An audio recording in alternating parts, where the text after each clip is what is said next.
Good day, guys, us today, and today we're going to be looking at PlayStation 1 emulation.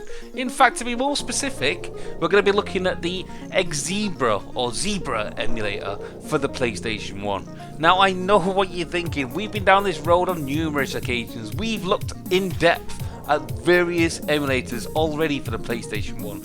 But there's good reasons why I bring this to your table, guys. And that reason is that this is my #1 emulator for the PlayStation 1. I've saved the best till last, and that's because it is the best. It is the most compatible emulator you can find for the PlayStation.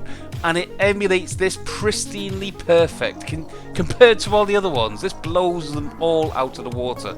Now, the problem you will find with this emulator is there is not much literature on it, because it's made by Dr. Hell, a Japanese guy, and, well, he doesn't talk much English, let's put it that way.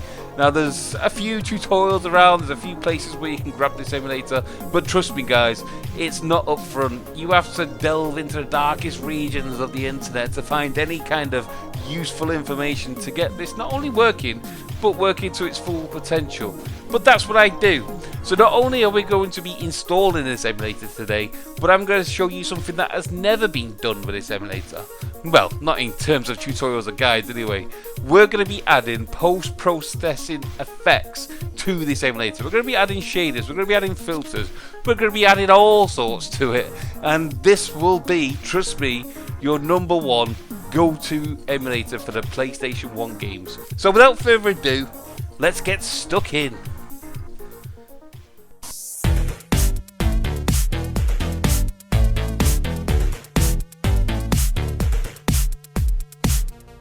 Okay, so today we're looking at the Xebra emulator, the PlayStation 1 emulator.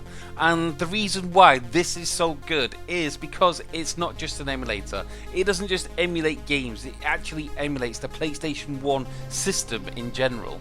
Now, you gotta think about, most emulators out there, they will emulate games. They will, get them working, and there is no problem with that whatsoever. However, when you then start to throw various other games out there, they become glitchy, they become problematic, and you have to wait for development to move on before you can get those games working, and it's a long drawn out process. However, what this guy has done, Dr. Hell, is he's managed to actually emulate the PlayStation and the way it works almost pinch perfect.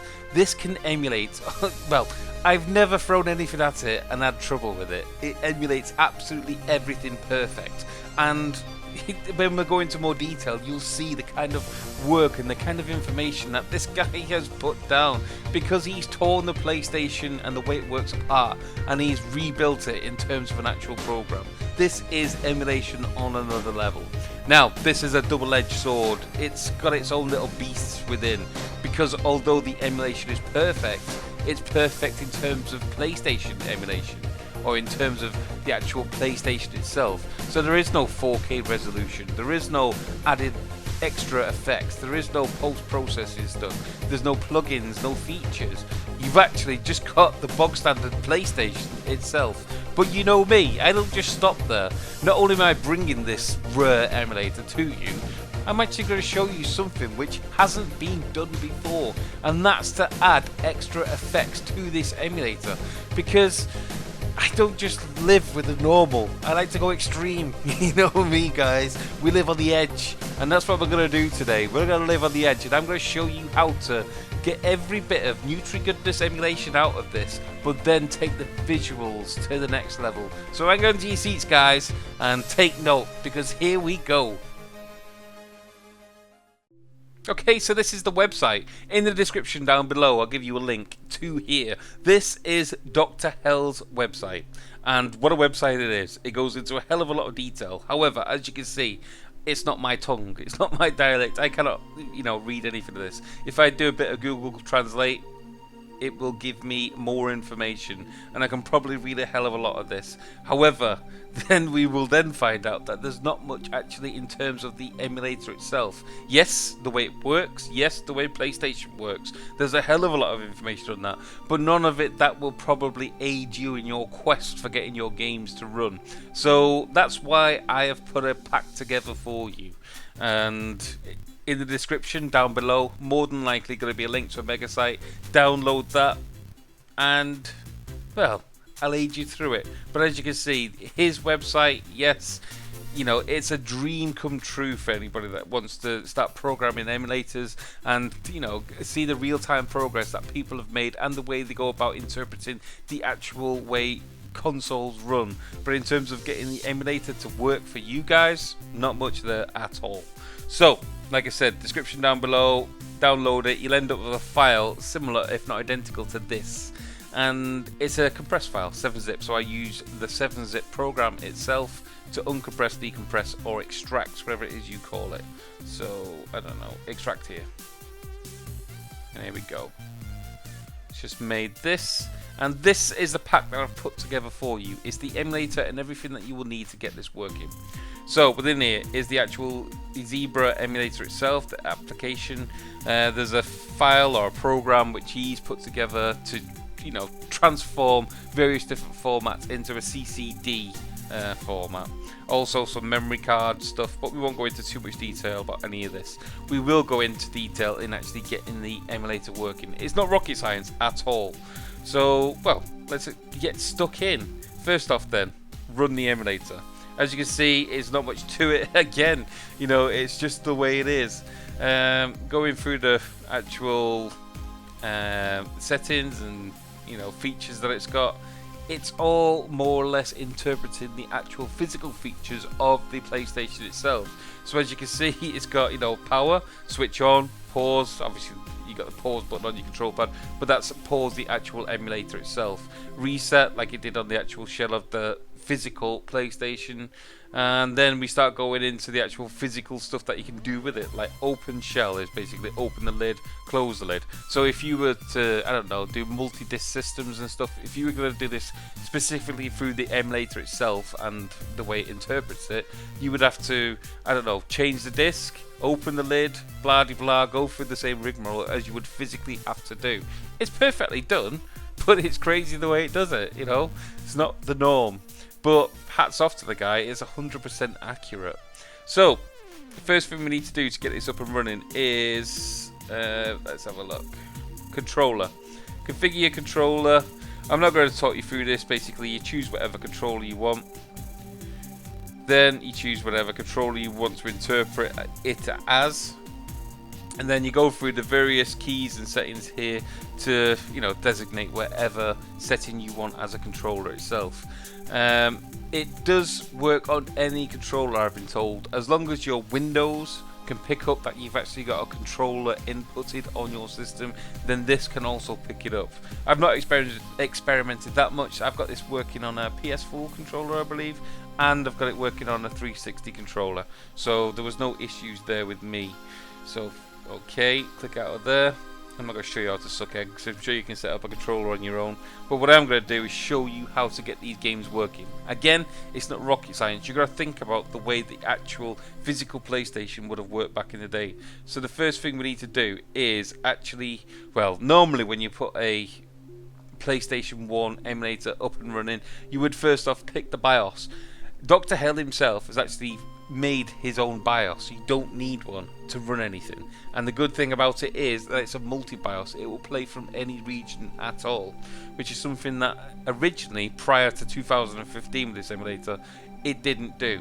So literally we can go file, open, we can put a file or a disk image into the emulator, and this will take any disk image that you can throw at it. I've never found a disk image that it will not take. In his own words, in his translation, he states, choose whatever disk format you want to put in here, including physical formats themselves, into the drive. Choose the biggest file format that comes along with that image. So in this case, the most common one is bin.q, the bin file itself. So as you can see, we've got Crash Bandicoot, both exactly the same. The bin file itself is the largest out of the two, so I would choose that. Now, theoretically, it's in the drive, so all we need to do now is click run. Now, this will now run on his BIOS. So as you can see, it's different from the original. It looks a bit weird. Wait a couple of seconds, and it will load the actual game. Come on. There you go. I've actually muted this guy, so there will be obviously music in the background, but YouTube will start kicking off, and well, we don't need that. We just want to get these games working. Trust me, the sound's working. I've just proved it. But as you can see, this is the emulator. It's fully working, but it's using his BIOS. You can get any game to work with his BIOS, but it hasn't got that fuzzy feeling inside when you actually load the game. So what I've done is, let's exit out of here, load it up again. What I've done is I've included a BIOS set for you. Now, the caveat to this is that if you are going to run it through the actual emulator itself, i.e. you're not using a launcher program such as Rocket Launcher, or you're not using a front end, then the caveat to that is that it then becomes region specific. So whatever game you run from whatever region, you have to use a BIOS file that works in conjunction with that. But the good point is that you get the fuzzy feeling from the way that the games used to boot. So it depends on what's important to you.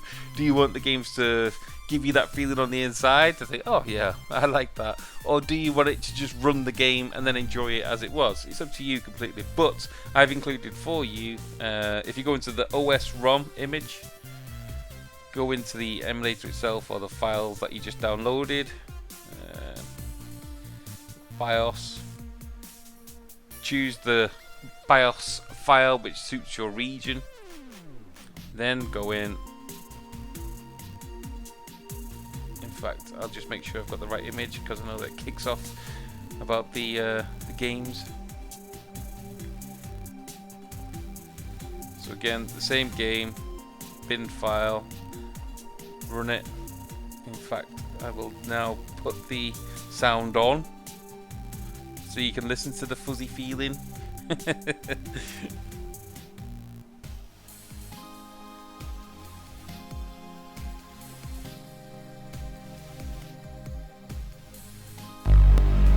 See?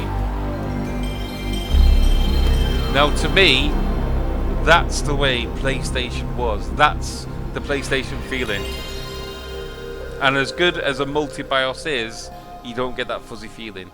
So I use this for a front end anyway, so I don't need his multi-BIOS. I will use the original, and that's why I've supplied those for you.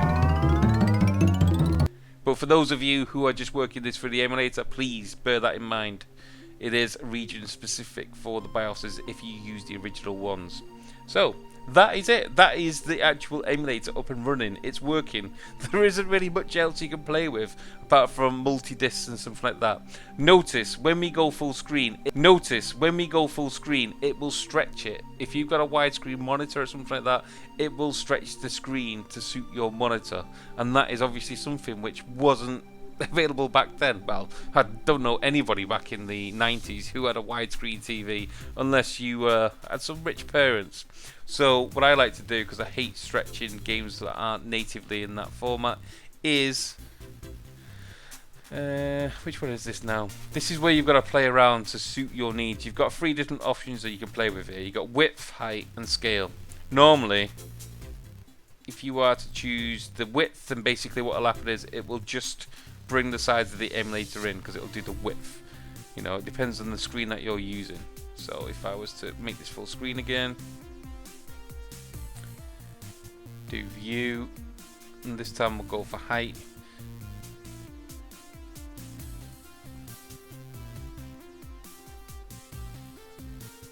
Scale, and this time we will go hopefully into 4:3 mode.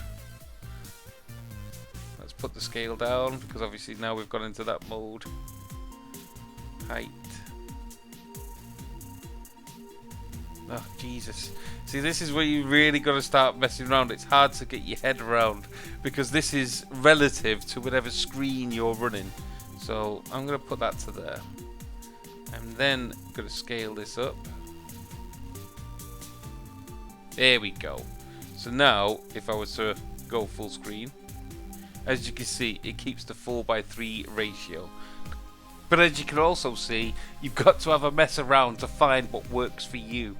The actual, I don't know, instructions and the actual drop down columns don't really make sense. They're all relative to the actual emulator itself, to the game that you're running, to whatever ratio you've got going on, and of course to whatever resolution your system is running natively. So you've got to have a play around. I cannot tell you the best way. Play around, see what works best for you, find the best combination. But in terms of actual visuals, in terms of transforming them, getting them high definition, getting filters, plugins and all that stuff, there's none of it that comes normally as part of the emulator.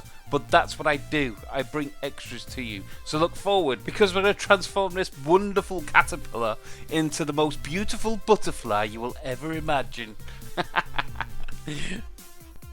Okay, so we got the Xebra emulator up and running. It is playing our games flawlessly, and we can now configure it to the way we like it. However, one thing we cannot do from within the emulator is mess around with any graphical enhancements, post-processing effects, filters, shaders, and all that kind of good stuff. But what we can do is add those ourselves using some, well, very good software, which I'm going to show you now.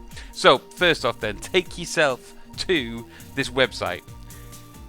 Link is in the description down below. Basically, this is called Reshade. Now, it's a program that puts together quite a lot of post-processing effects, and you can utilize quite a lot of features from within here. It's very updated. It's, you know, very advanced at what it does. There's a big write-up here. You can peruse at your own pleasure. But trust me, guys, this is the way forward. Now, this doesn't just work on our emulator. This works on current PC games. You can completely transform Grand Theft Auto 5, Battlefields, all that kind of good stuff. But what I like it for is for those emulators what you can't do anything with.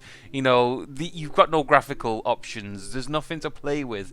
But I like to give my emulators and my games a feel, whether it be retro, enhanced, or whatever. I don't just like the normal mundane look, so I transform them. So here, hit this, how we're going to transform them. First off then, take yourself to this website, peruse at your own leisure. Down the bottom here, you will see the download. All you need to do is download. It'll take you to a link site. Give it a second. And download. As you can see, I've already downloaded it beforehand, so we don't have to wait for this to finish. All we need to do is open it up. It's a 7-zip compressed file, all put together. What I'm going to do is close this now in case it gives me any errors when I start adding stuff. And it will come with all these files. What you want to do is, because as default it doesn't come with a folder, I'm just going to make one quickly. Folder, and we'll call this Reshade.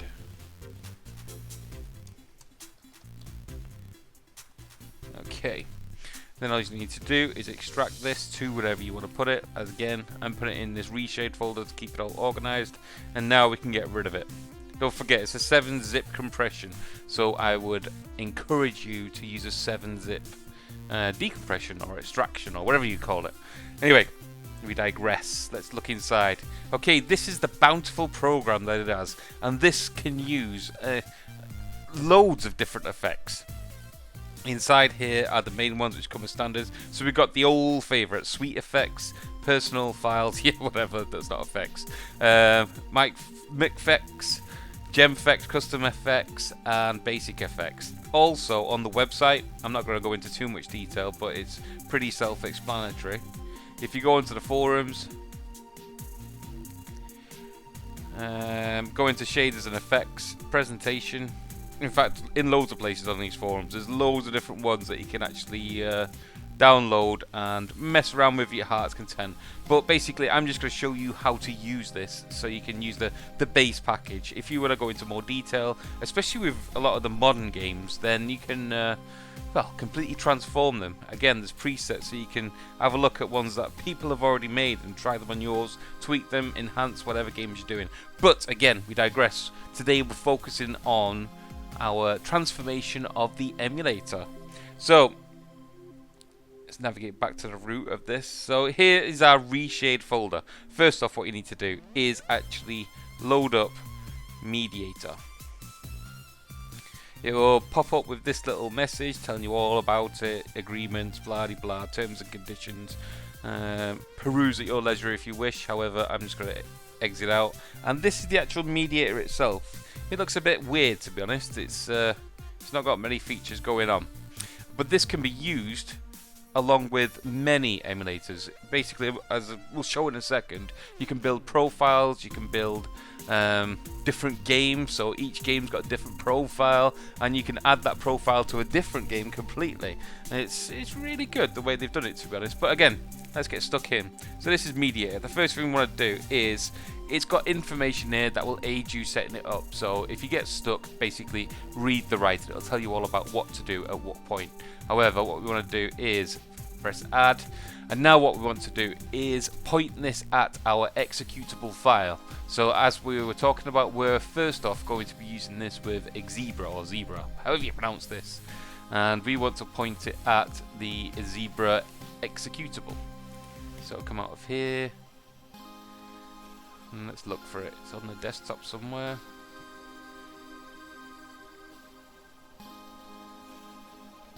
Xebra.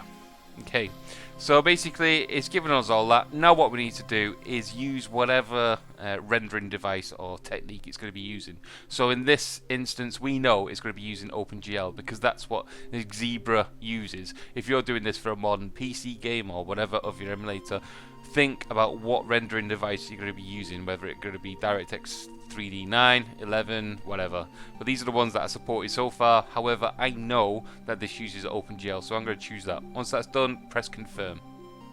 Okay, now it opens up a few more boxes. Basically, these are boxes for different profiles that we can make, and once we've added them and we've built up our profiles, you can actually peruse and change between profiles for each game that we're going to be running. It's quite interesting. But again, it's got all the information about what you should be doing at this point here, and if you are stuck on anything, as you can see at the top of the page, when you start navigating around, these will start changing, and this will give you like a real-time help and hint. So all you need to do is click add at this point, and this will start building the profile. So as you can see, at this moment in time, we've only got one, so I cannot change that. Once we start building more profiles, you can switch in between. What we want to do now is update, and this basically will start. Open it up. As you can see, it's already put a link into our folder because it knows where it's going to be working from. What this will do now is actually update the files from within here to start, so it can utilize it. So click update, and then what you need to do now is, once I click this, it's going to make some files and folders within here again. So whenever I make a change on here, it can push them over to the game itself. Exceptional. And there you go. Reshade folder has been done, and now whenever I start Xebra or Zebra, it will load Reshade. It will load the profile that we just put in there. Jesus, this is hard to explain. But basically what we've done is we've synced up Mediator or Reshade with our emulator, and this can be done again with any games that you've got on your computer, any emulators. Well, most of them, I will say. Some of them use different techniques which aren't available to be used on this. This one has got limited features. It doesn't work the way it's supposed to, because to be honest, the guys who do this have been currently focusing on actual PC games, current gen ones, and the actual backwards compatibility with these older emulators, especially this one, which is quite random in the dark regions of the internet. There isn't that much compatibility, but we can now get it to work. So let's stop digressing and let's start kicking this off then. Okay, so first thing we need to do then is, we've done everything at this point. As you can see, we've got a default profile which will be blank all over, and we've got a Zebra profile. So we want to start loading up our Zebra profile. You can name it whatever you want at this point, but I'm going to keep it as that.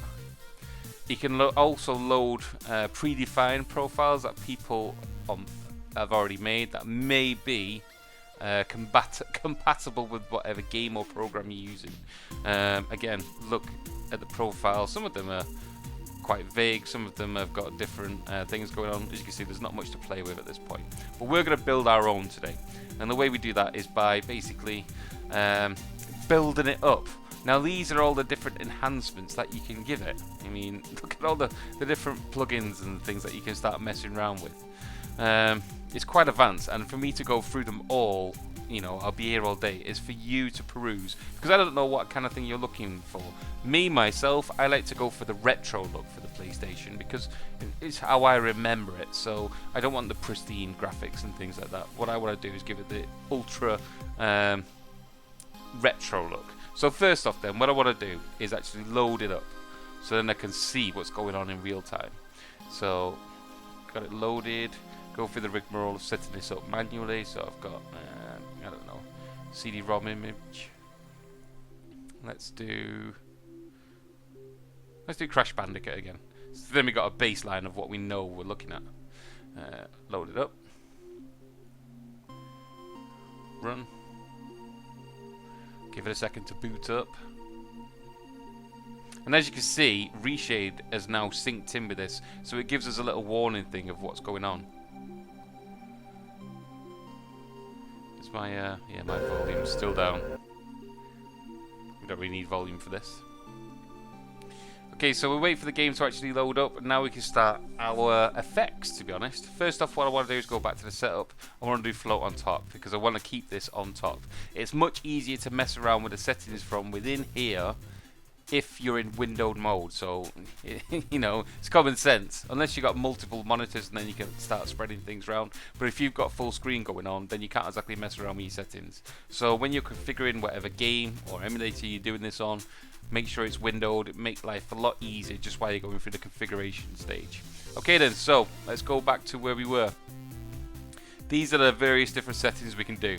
Now, just so I can show you an example, all you need to do to get one to work is tick the box. That will then say, I want this to work whenever I want it to work. Now in the normal world, when this is fully compatible with your, say for example, PC games like Battlefield and things like that, once this is synced up and we was to click apply, it would then display this effect on the actual game in real time. The problem is, because this isn't 100% compatible with this old emulator, we've got to do things a little bit more manual. So click on the setup tab.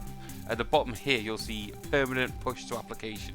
So if I was to now do this, it will then apply those changes and the post-processing effects and filters and shaders to this setup. So this is quite an extreme one. There you go. So basically that's made it look like an old grainy film from somewhere. It actually suits this scene, to be honest. Yeah. But as you can see, you can get some quite advanced effects going on with all this kind of stuff. Don't get me wrong, this is almost unplayable in this state, but you can see what's going on here. Okay, let's have a look, see if we can find some less extreme ones. Well, basically, once you've actually selected it, or even before you select it, if you was to click on the actual title instead of just tick the box, you can actually edit the effect itself. So let's have a look at the effects, and as you can see, different effects, we've got different sliders that enable you to do different things. So I don't know, let's tone this down a little bit because it's slightly extreme at this moment in time. So let's get rid of that, let's get rid of the noise because those effects are quite over the top. And let's see what this gives. So all you need to do again to apply it is click apply. At this point it would normally do it automatically, but because it's not 100% compatible, we actually have to inject this into the game as it's playing. So now we press this, and as you can see, it's kind of toned it down a little bit. And to be honest, that's not a bad effect. It's still quite extreme. You know, we've got quite a lot of extreme effects going on here, but it's retro from back in the day. Again, I would like to tone that down a little bit, and we're getting some really good visual effects here. Probably not your taste or whatever, but if you're going, you know, if you've got an LCD cab and you're putting old retro games on there and your emulator doesn't handle it, then this is probably the way to go forward, because this is probably the way your TV looked back in the day. So yeah, you know, let's have a look what else we've got then. Basically, we've got that, which is quite extreme. What else can we do? Pipeline. Okay, so these are different effects. What I want to do is get rid of that. You can also add loads of effects at the same time. So let's say, for example, now when I update, it's just going to go back to normal. So what I want to do is put some, I wouldn't say high quality, but some, let's put some bloom on there. Let's put some, what else have we got? HQ times 4. We'll put some motion blur in there just to shake it up a little bit. FXAA. You You can also make it, give it the CRT look, give it the warped look, fisheye, borders, all kinds of stuff going on. Let's have a look, see what this looks like for now. To be honest, this won't be that much of a radical change. Set up, push this to the front. Now what we'll probably get is a bit more of a blurred look. So as you can see, it's looking good. We should have a little bit of a, I don't know, a haze look, because we've got the motion blur going on. That's not bad. That would probably look good with some scan lines on and stuff. And in here is the scan line effects, all that kind of stuff. Or if you want to go, I don't know, let's get rid of the blur, let's get rid of the bloom. We'll keep that, we'll put SMAA on. What else can we put on? Paint. This will probably make it a little more blocky and actual paint effects. Kind of like the BRZ scaling effect. So click apply. Set up, push, and as you can see now we're starting to look and get quite advanced with our effects, and we're completely transforming the way this looks. Obviously the paint effect is quite broad stroke, so we probably need to tone that down. Again, all you need to do is click on the actual thing, and then you can go in there and mess around with the options to change it however you want. I don't know, let's put that to 0. Paint method, I've got no idea what the methods are. Usually when you're on the actual lines or whatever it is that you can do, if you look at the top here in the box, it will tell you some recommended or advice on most of the options. Some of them actually got it missing, but it will give you some advice on there. Let's actually see what this looks like. Apply, set up. It's probably toning it down a little tiny bit. So now we've got the paint effect, but it's not as extreme as what it was. And again, you know, you start messing around with all these and you add them to each other and you mess around, put scan lines on, add the effects, heighten the actual graphics and stuff, and you can come up with some absolutely stunning effects, whether it be the HD side of things going on or going for the retro look. The world's your oyster. You're only limited by your own imagination on this one. And then again, like I said, if you go into the forums and you have got the profiles, there's a lot more tools, there's a lot more effects that you can download and add to this as you go along. It really is an awesome bit of kit, especially if you're into your modern games. I mean, if you load up Corsa, wherever it is, set up Corsa, wherever it is, and you start messing around with this, you can get so much detail out of the game that wasn't there originally. Just with the lighting effects, you can add glare, you can add all kinds of stuff going on. This program is absolutely amazing. It used to be the fact that you used to have to edit like config files, as in like a written file of text, and put ones and zeros all over the place, and it wasn't too hard to get your head around, but it was a complicated procedure. Now with the aid of this mediator program that they've got, as well, I suppose it is a mediator, it's the in between of adding the effects and the game itself, giving you a control panel to play with, you can actually do all this with ease, kind of thing. But again, you know, this is all personal taste. I could sit here all day and go all the way through the effects. It's up to you guys just to experiment and see what you can get from here. But this is a simple way how you can transform an emulator which has got no graphical settings and actually introduce them yourself. So now you can absolutely go buck wild on all your plugins, all your filters, all your shaders.